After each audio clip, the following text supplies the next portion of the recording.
is one universal truth about romantic relationships, it's this: that conflict is both inevitable and uniquely consequential to our romantic relationship functioning.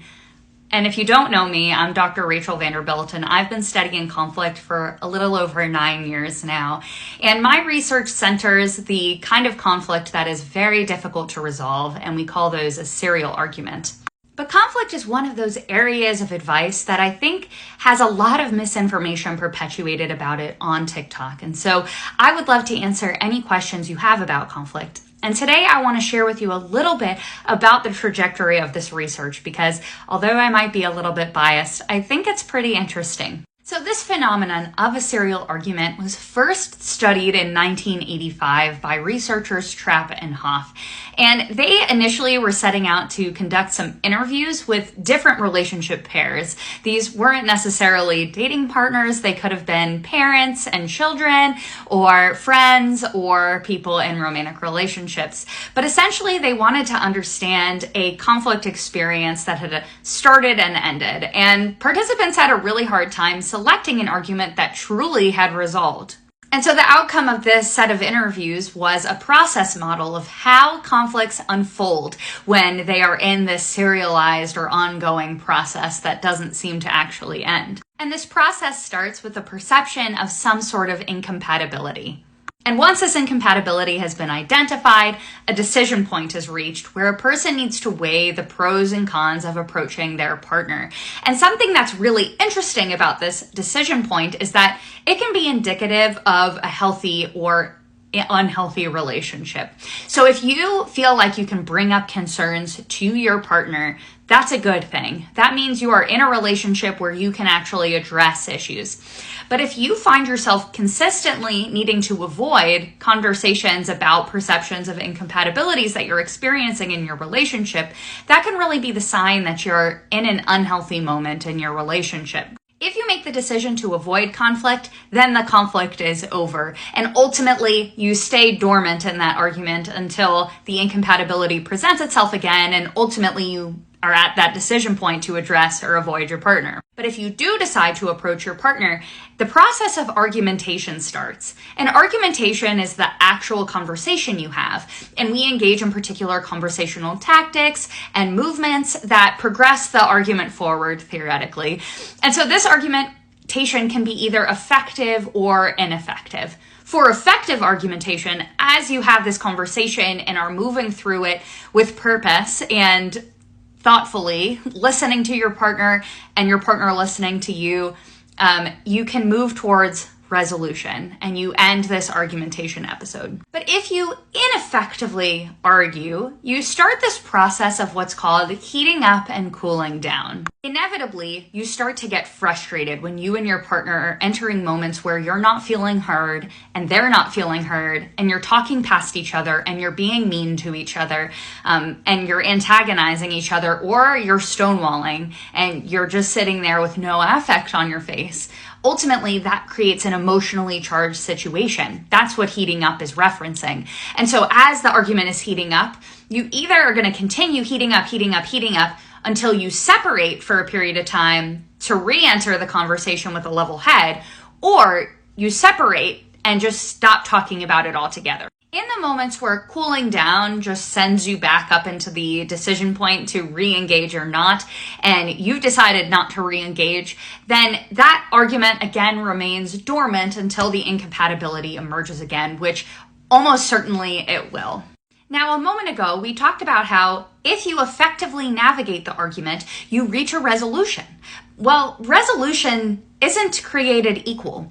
And Trapp and Hoff posit that there are 3 kinds of resolutions that you might reach, some of which are stronger than others. So going from weakest to strongest, the first kind of resolution they mention is called capitulation. And that's where one partner just gives in to the demands of the other partner.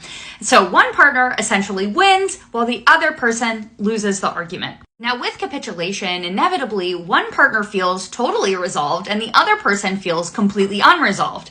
And so there may come a point when that argument, the incompatibility emerges again. And so the argument is going to happen again. And one partner may be completely blindsided because they felt like the issue was left resolved. But the other partner, gave in. So they didn't reach a resolution that was probably satisfactory to them. The second kind of resolution is called compromise. And you may hear that compromise is an ideal. Compromise is not an ideal because everyone has to give up a little bit of something. And so when one or both partners feel like they've had to give something up, the opportunity may emerge again where the incompatibility occurs and the argument may restart itself. It's possible that compromise may actually be a resolution that sticks, but the best kind of resolution is the third, and that is consensus, when both partners wholeheartedly agree to the resolution that's been established. Now, none of these resolution types are a guarantee that the argument is either completely over or will inevitably restart again. But you can see how some of those resolution types are stronger than the others. Now, after this was published, there was sort of a dormant period in this area of research for about 10 years until it got picked back up again. And in the late 90s, research got picked up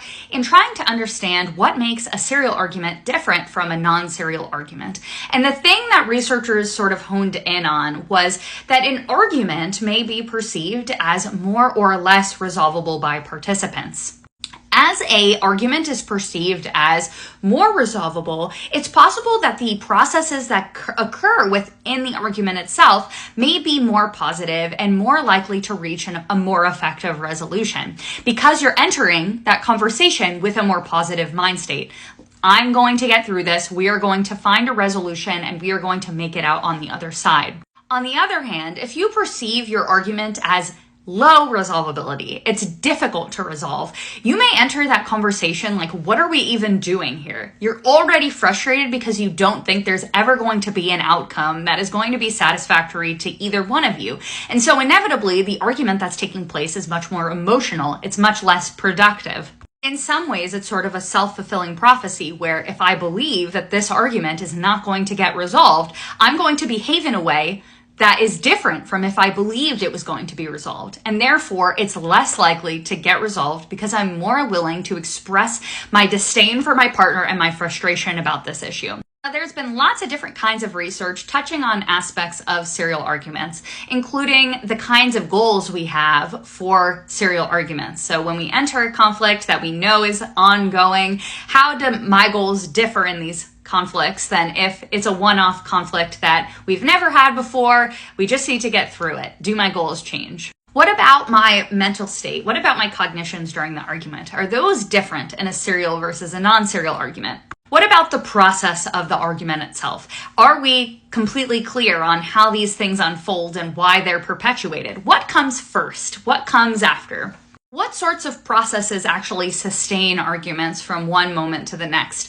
If we have a conflict here, are there processes that happen either intrapersonally or between me and my partner that actually make it more likely for an argument to emerge down the road? We also look at the topics of conflict. Are there some things that are more likely to become serial and perpetual than others? We look at the argumentation itself. Are there certain tactics and strategies that we employ in serial arguments that are more likely to be employed within certain kinds of relationships? So in a healthier relationship, how do we argue compared to when we're in an unhealthy relationship?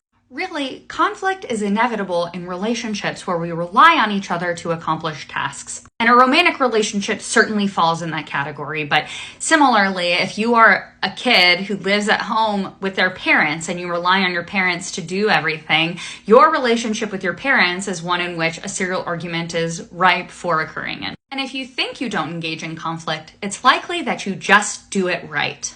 We will always experience differences or discrepancies in our thoughts, our behaviors, just by virtue of being two different people with two different brains, two different goals for situations. It is inevitable that we will have a disagreement. But just because you're not screaming and yelling at each other doesn't mean that you're not having conflict. Regardless, I hope you found this interesting. And if you have any questions about conflict that you think that I can answer, I would love to answer them for you.